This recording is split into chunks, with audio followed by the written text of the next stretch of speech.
దీక్షలో ఉంటున్నప్పుడు ఏంటో తెలుసా, ఏదైనా దుర్వార్త తెలిసిందనుకోండి మీరు చాలా తేలిగ్గా తీసుకోవాలి.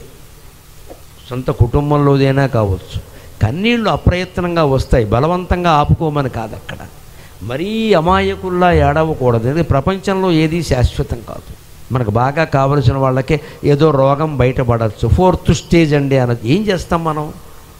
ఈ చేసే ప్రార్థన వారి కోసం కూడా చేద్దాం, తప్పేం లేదు.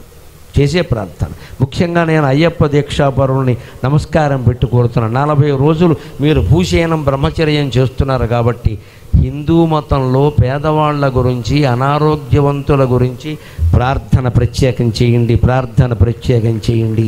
అయ్యప్ప దీక్షాపరులు ఇదే నల్ల దుస్తుల్లో వెళ్ళి, అమ్మా మీకు అనారోగ్యం కదా, నేను మీ ఇంట్లో నేను ప్రార్థన చేస్తానని, స్వామియే శరణమయ్యప్ప అని మీ అయ్యప్ప కీర్తనలు పాడండి. అనారోగ్యంతో ఉన్న రోగి గుండెల్లో శబరిమలై స్వామి ధ్వనించాలి.